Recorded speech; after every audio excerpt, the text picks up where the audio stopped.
I remember we were called in and they're like, hey, all the clothing that you're going to wear, bring it out. We need to vacuum the little pockets. We need to flip out all the things. No little pebbles or anything needs to come off. So can you just explain, like, what is that all about? And what's funny is that the worst drake I've ever experienced, the 10 meters sort of, was on my very first drake. So that was my first time going to Antarctica. What have I signed myself up for? Exactly. It's like that was my first Antarctic trip. And I'd experienced a 10 meters drake. That's crazy. And so every trip after that, I was like, oh, this isn't so bad. Not bad. You said you studied music. How did that segue to exploring the unknown parts? I know. So that's absolutely not what I went to school for. Like if you asked me 10 years ago what I wanted to do when I graduated, working on ship is definitely not on the list. One thing people are concerned about probably is like, don't you get seasick? Like that's a scary position to be in if you're like just wanting to throw up and like, you can't eat, you can't enjoy the cruise.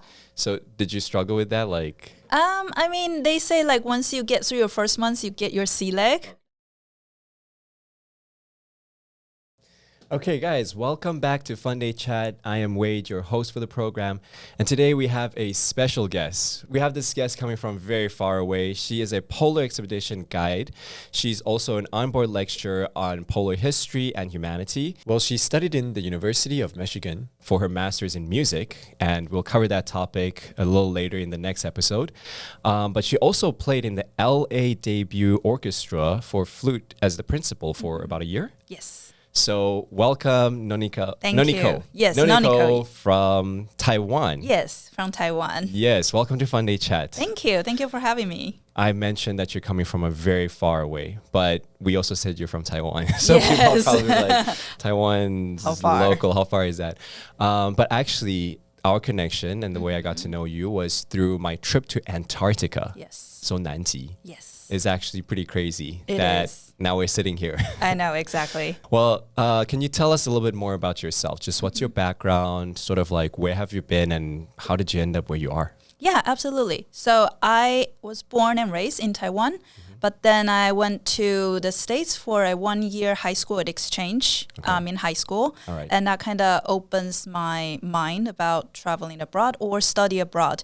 And I like it so much enough that I applied to University of Michigan for my undergraduate. And I stayed for a master's degree and then ended up staying and working in the States, postgraduate for a little bit, before embarking on this journey of working on cruise ship. So, and I just fell in love with the life at sea and it continues. So went from cruise ship to offshore wind working vessels and now to expedition ship that goes to the Arctic and the Antarctic. That's so crazy. What a journey, actually, to think about that. Yeah. So what did you actually study while you were in the States? Music. I was undergraduate with a double major in flute performance and media. But with my master, it was just focusing on flute performance. Okay, very cool. And people who are curious about that, stay tuned. We're going to talk about that in the next episode. But on this one, I want to focus on just the Arctic and the Antarctic aspect because I mean, it's not every day that you get to sit next to a person who's been traveling so much to these places. Now, just to start off, how often actually, how many times have you been to either of these places? Well, yeah, that's a very good question. So how we counted time is per voyage. Okay. Yeah, because when we sign on a contract, we start working from the day we are on board until the last day we finish our contract. Okay. We don't have weekends. We don't take any days off. Gotcha. So the work continues. So how we count is per voyage. Okay. Yeah. So usually what we do is during the summer months, usually from May to September-ish, we are in the Arctic region. And the Arctic region can cover a wide variety of destinations, ranging from Svalbard, Norway, Iceland, Greenland to the Northwest Passage, or even sometimes there are special voyage that goes to the North Pole. Yeah. So those are all part of the Arctic offerings. Right. And then in the winter months for Taiwan, usually between November to late March, that's the Antarctic season. Yes. And then during that time, it depends on how many months is your contract. We would stay with a vessel and go back and forth to the different Antarctic regions. Wait, so you're saying that that's one expedition? Or is that counted as one voyage? voyage? Or that counted for ourselves as one season, but within that season, you could do multiple trips. Yeah. Wow. And those multiple trips could consist of like what you went on is the peninsula, Yes. the classic. Right. But then some trips may be the Going further. peninsula and the Falkland, the South Georgia. It depends on how the cruise company line up their voyage. Okay. So you've been at least how many times? Like if we just count Like going- times. Yeah, times. Like Like going times. Like for example, like for Iceland, because it's usually a shorter trip. Yeah. I have been to the around circumnavigate Iceland trip for more than 12 times. Wow. Okay. Yeah, very familiar. Yeah. Now I wonder, like it's such a rare place of the earth to explore, but going, let's say, for 12 times, do you get tired of seeing the same thing or no?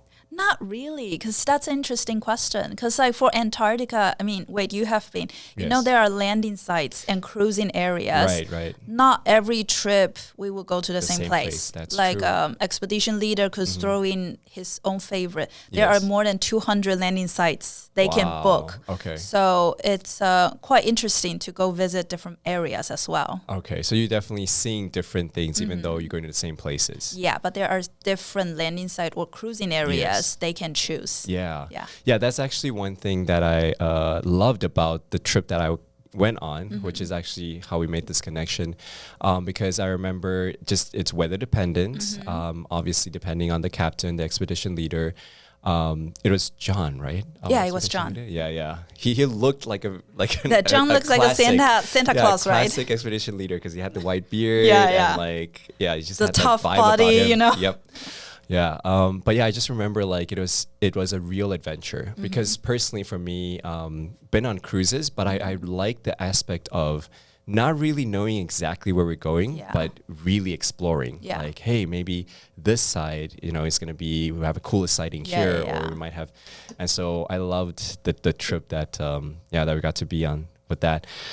So I guess like another thing I would like to ask is like, what even first inspired you to start doing this? Because you said you studied music.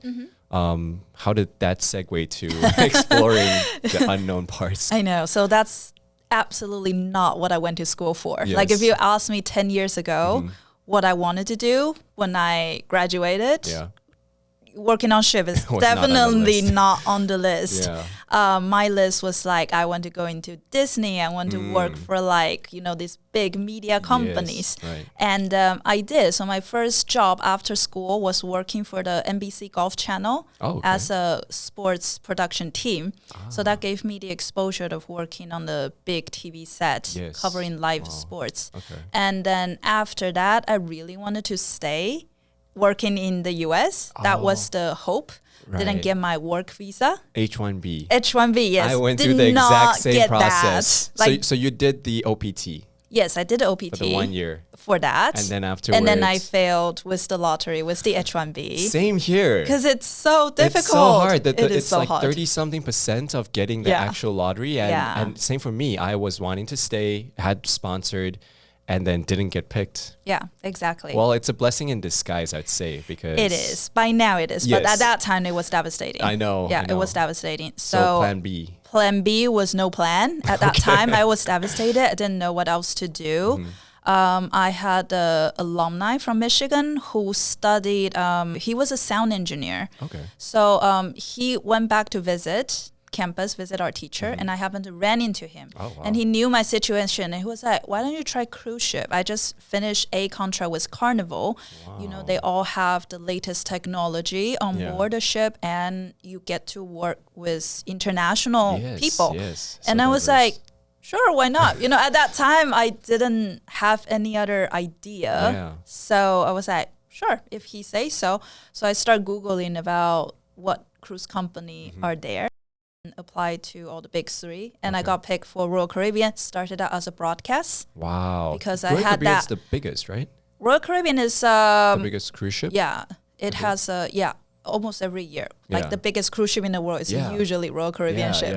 Yeah. Wow. So I started out as a broadcast. Okay. Thankfully, with my experience at NBC. Yes. So they had me on as broadcast, and that kind of started my life at sea. Yeah. Wow. That's incredible. Now, I think a lot of people are curious, and I know even in Taiwan, cruise ship has become more of a common thing and way of travel. I mean, it's a great and easy way to get around because I think the difference is, you know, when you fly, you have to still be trapped. Not trapped, but like you're on a plane, you're restricted, and then you're not so comfortable, and then you get to where you're going. Exactly. On a cruise ship, you're comfortable, exploring, you're comfortable, and you're also in the process getting to your destination. So great way of traveling. But one thing people are concerned about probably is like, don't you get seasick? Like that's a scary position to be in part, if you're right? like, you know, just wanting to throw up and like, you can't eat, you can't enjoy the cruise. So did you struggle with that? Like, I mean, they say like once you get through your first month, you get your sea leg. Okay. That's what we say. Especially, usually people start out around the Caribbean area. Okay. That's so what like, less choppy. Less choppy. You very get to smooth experience and test the waters for yourself. For me, it was quite simple. It took me only 3 weeks to get used to walking around on the ship, at least in the Caribbean Sea. Right. And so that kind of tells you like, okay, your body is like suited or not. It's suited. I mean, of course, with the Drake Passage. Yes. Even I had to take a seasickness pill, but like that's just extreme. But like with normal condition, I'm okay.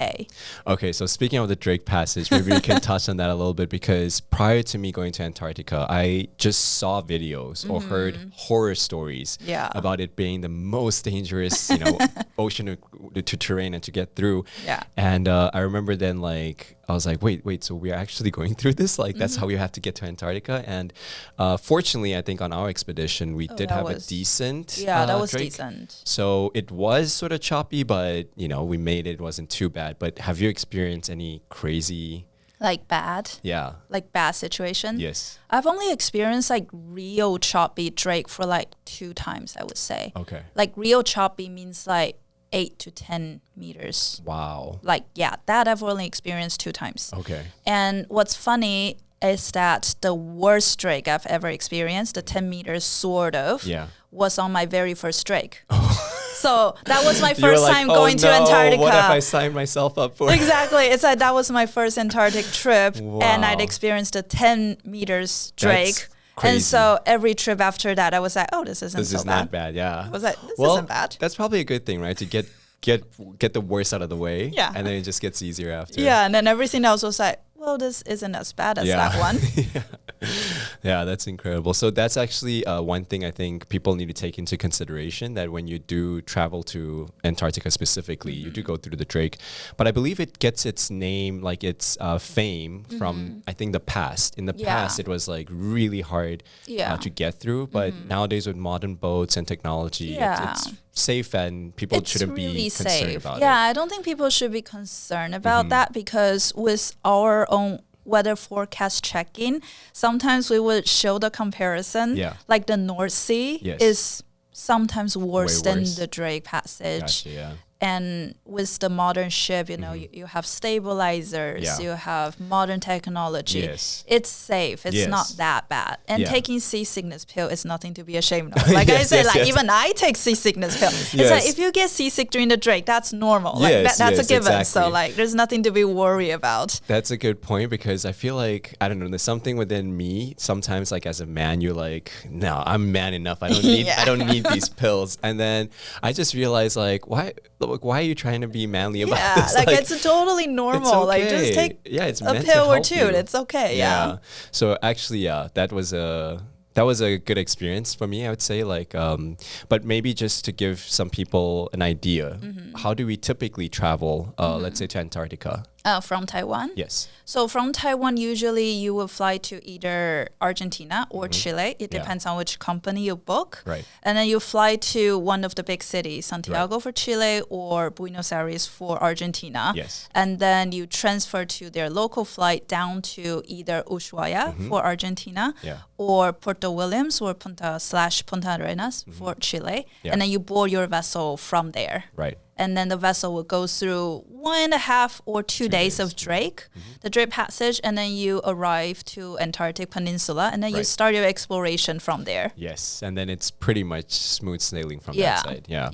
And what about if we're trying to go up to the Arctic? So for the Arctic, like I mentioned briefly before, Arctic has a lot to offer because Arctic is a vast ocean. Yes. And a lot of countries are Have entry inside points. Yeah. the Arctic Circle. So for the Arctic, what I usually suggest is to don't think of it like Antarctica. Like you want to make a Yes. grand trip Right. just once. Okay. For the Arctic, you could be like, 1 year I'm gonna do in-depth Iceland. The next year Okay. I'm gonna do in-depth Greenland. Right. And then the other year is like if you're really adventurous and you want to collect those medals, Yes. you could go to the North Pole, like 90 okay. degree north. You could do Right. that. Zhenbei, right? Yeah, at Zhenbei the Fountain. You could 90, do that's that. crazy. Or if you're a history nerd, you could do the Northwest Passage, a historical route. Okay. So like there's so many to choose from for the Arctic. That makes more sense. Yeah. Yeah.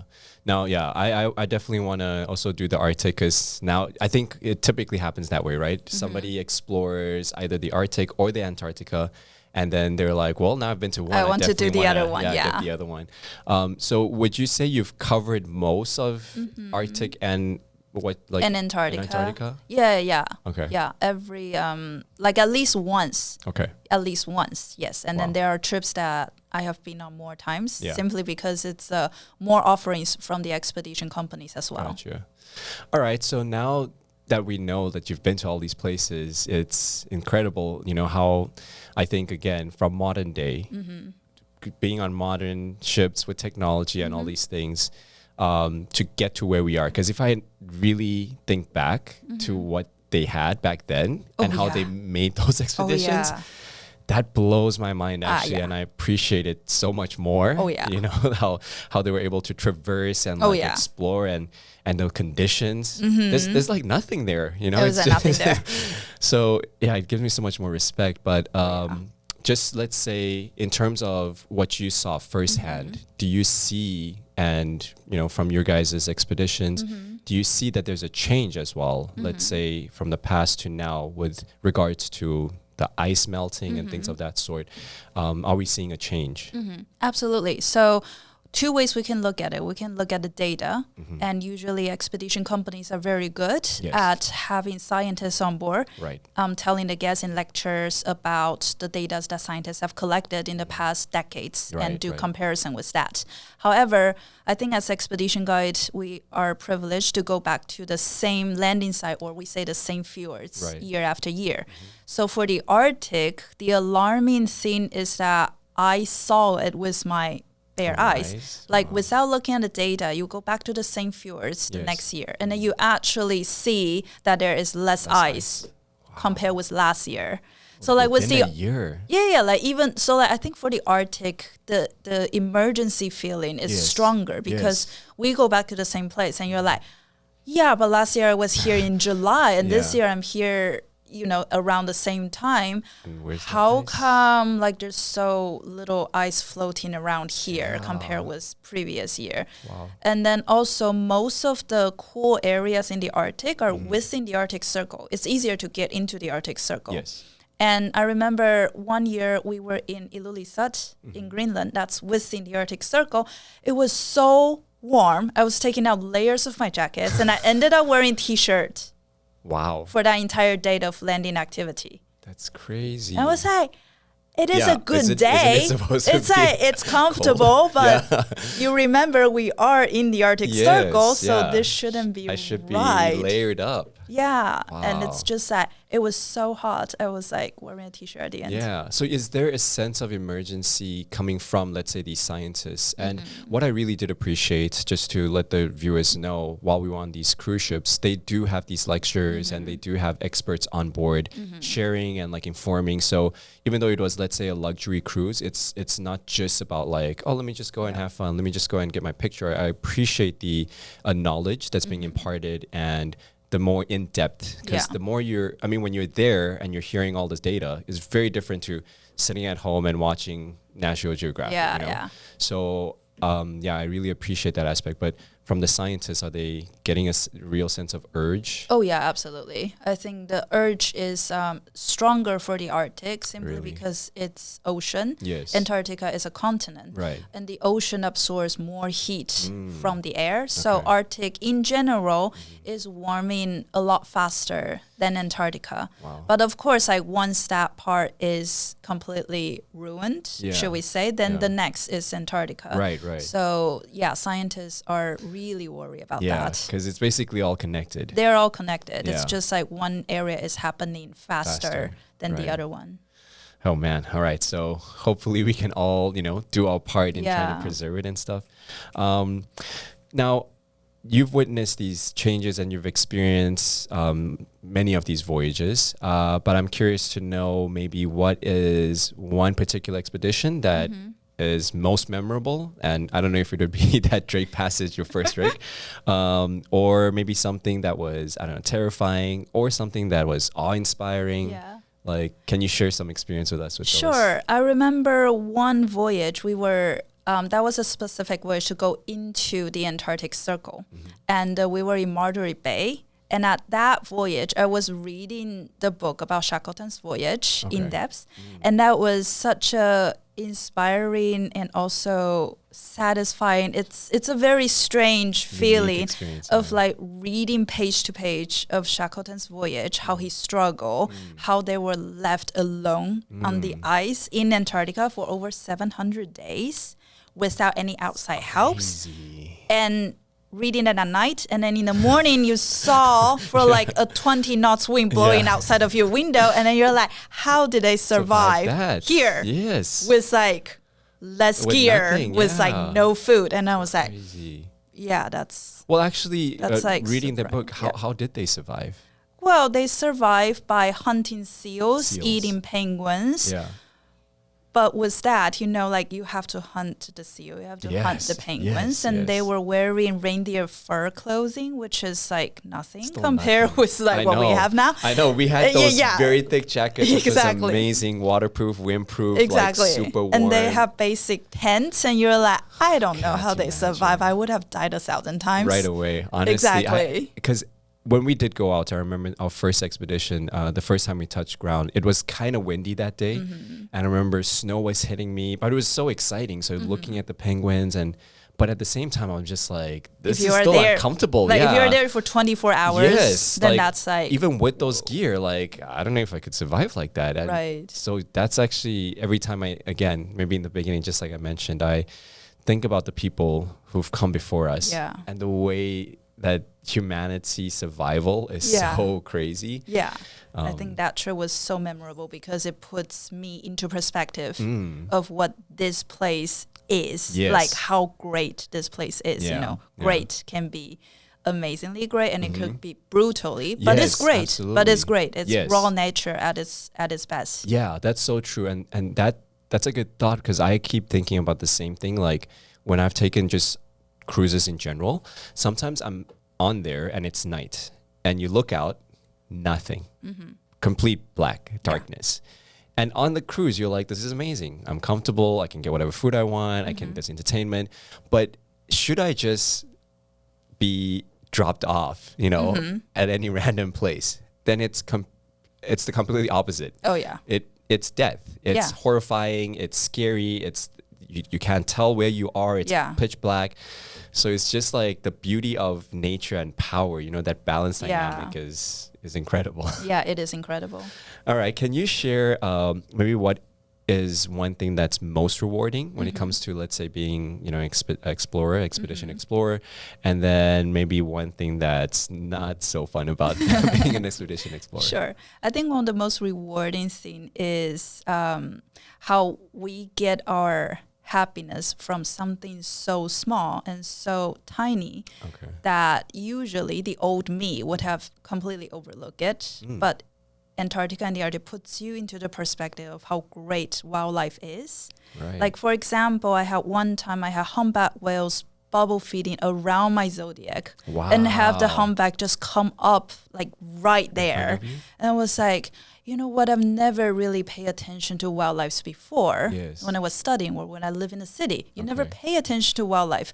But then here you're put into perspective, so close proximity with them, and you realize that life is great, nature is awesome. Amazing. And so you never get to experience it until you are there. Yes, yes. So that's one amazing part of it. Yeah. And Sorry, just with that, because it reminds me, again, I'm just reflecting right back now, flashbacks, right? And I remember the first time we saw a humpback whale. And again, you guys probably, seen many. So for us, like actually being on the boat and like hearing they're like, hey, port side, maybe there's like a whale. Everybody's like running. Yeah, and you all went running. You leave your food, you just grab your camera and you're like, where? And even though we just saw like the back of it and then maybe the tail that pops out, it's so incredible. It's amazing, right? Because witnessing it in nature versus again on TV or on a screen is such a different thing. So different. I completely get what you're saying. Yeah. And then the worst part of it, it's also nature. Okay. When it turns really bad. Yes. When it's blizzarding, when the wind is blowing and when we have to do landing site duty. Yes. As guests, you can go back to the ship anytime you want. For us, we have to stay there until the last moment. And sometimes you're just standing there like a penguin, like shivering. And you're just like, why? Why am I here? Yeah. So, I mean, again, I guess I don't know if a lot of people understand what it takes, to go through, again, from a guest's perspective, amazing, relaxing. Might be cold, but I get to get back on and I'm fine. But honestly, the people that work there, like these expedition guides, like you guys had to first go and scout out for us. You have to make sure all the spots are cleaned. And so there's so much more work at the back end. So actually, thank you guys for a great experience because I sure had a good time there. But maybe with that, let's touch a little bit about how you guys are actually preserving Antarctica or the Arctic. And I witnessed it firsthand and I never understood to that degree how come, you guys, the amount of work that you guys actually put in. I mean, for me, I was just like, it makes sense. Don't touch the animals, don't touch so that, we keep them the way they are. Yeah. But when we were on this trip on Penang, like it went, I think it's expected of all crews. Yes. But you guys took it to the next level where I remember we were called in and they're like, hey, all the clothing that you're going to wear, bring it out. We need to vacuum the little pockets. We need to flip out all the things. No little pebbles or anything needs to come off. Your shoe needs to get clean. You need to get very clean. Yeah, clean. And then every time we step out, we step back in. We step into those bubbles, and we wash it off. So it is like to an extreme, the amount of work you guys do to preserve. And so can you just explain, like, what is that all about? I agree for it. I appreciate for it. But what is that all about? Yeah, absolutely. So it's from the idea from around the world, there are invasive species coming out of by surprise or by trade or by something else, right? And then there are invasive species that landed on some other country and then suddenly they took over the place. Yes. And we wanted to avoid that happening to Antarctica because it's like the last place on Earth that's as pure as it is, and we wanted to keep it that way. Yeah. So imagine if we accidentally bring an invasive species, whether it's plant, whether it's live animal, whether it's a bug, anything. Yes. And what if it survived there? Yeah. What if it survived and it starts destroying the nature ecosystem there? So that's why we're so rigid and strict, because we don't want that happening to the Arctic or the Antarctic. Yeah, okay. That's absolutely great because I think I remember one of my friends making the mistake. And of course, if you ever plan on going on these expeditions, you would be aware because they would tell you. But my friend, not thinking and maybe when we travel, she just like knelt down and like had her pants kind of touching and she was almost about to reach to grab something. And then one of the guys were like, no, you cannot, like, what are you doing? And I was like, I turned back and I was like, oh, get up. You can't like have, I'm like, we need to protect. But, it's, I think I appreciate the effort. And because again, we're trying to preserve, we're trying to keep it the same way so that we can hand it down to future generations the way that we found it. And that's a great effort that I think all members and cruise ships that are going there are trying to do. Yeah, exactly. Yeah, that's excellent. All right. So I'm assuming somebody's listening and they're like, hey, maybe this sounds like something I want to do, right? Maybe one day I also want to explore these remote parts of the world. What is some advice you would give to someone who's dreaming? Maybe first just to travel, but then for another person who actually wants to do what you're doing, what would you tell them? Absolutely. So for travel, I absolutely recommend it. Yes. I think these are amazing places. And if someone is worried about never been on a ship before, whether or not they should take an expedition ship, then I would highly recommend to start with some place that's easier. I would say the entry level. For example, Norwegian fjords, the Norway fjords, Iceland. Yes. You know, you're not completely in the wild, Yeah. but you get to experience what expedition ship is about, what's special about expedition ship compared with cruises, the knowledge you get. Yes. And then if you love it, which most people do, Yes. and then you can go to remote places like Greenland for the Arctic, or maybe come to Antarctica because that's completely then in the wild. Yes, the white and then you can do it. Yeah, and then you can do it and you know you will enjoy it. Yeah. Yeah. And if it's for someone who's wanting to look, maybe start a life like this, like being part of the expedition crew, team. what does that look like? Yeah, absolutely. So there are not just expedition team on board. You can also, there are variety of roles available on cruise ship in general.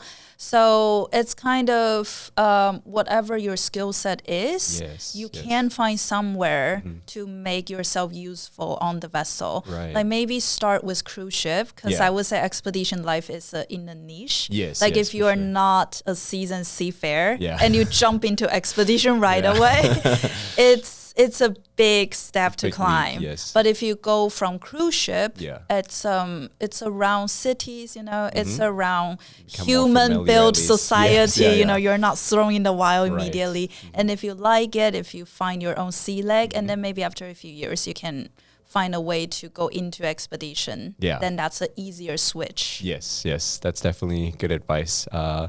Now, to close off here, can you maybe tell our viewers what is one message you would actually give them to sort of help them be more aware about the importance of what we've just touched on, to preserve the nature, to protect our planet and really what's left of it? Like, can you give us a message? Yeah, absolutely. I think what I learned the most from this trip is that the nature itself is beautiful as it is. And it is the most beautiful thing we ever have because it's given to us like this. And the whole world is as connected as the internet itself. It's more connected than ever. So even though we're in Taiwan, Arctic and Antarctica seems far away, but if those ice sheets are gone, Taiwan is an island. Like we are actually in a very dangerous zone if these areas are gone. So, I mean, we do our part, we should all do our part and do what we can to preserve these beautiful places for as long as we can so that our next generation will still have a livable earth to live in. Yes, for sure. Yeah. Well, thank you so much for that message and sharing all your stories, because I'm sure there's so much more, but just due to time's sake, we can only limit it to these. But thank you for all the insights you've given us. And I guess, can you maybe let the people know if they were looking to join one of these expeditions, like where would they go? What research can they do? Yeah, absolutely. So if you're in Taiwan, if you read Mandarin, I do run my own blog. It's just my name, nonikoshi.com/blog. Or you can find me on Facebook, Instagram, and YouTube with my name, just /nonikoshi, or type in Chinese, 游轮女孩. 游轮女孩. Yeah, then you can find all my contact information and what I've been sharing, documenting my voyages. Perfect. So if you guys are curious, please follow Noniko. And this concludes the first part of our conversation covering the Arctic and Antarctica. Very cool experience. I would highly encourage anybody to do it if they have the opportunity. And for our next episode, we're going to be talking about the musician side of things. And so stay tuned for that. But for now, let's sign off and we'll see you on the next episode. See you. Bye-bye. Bye-bye.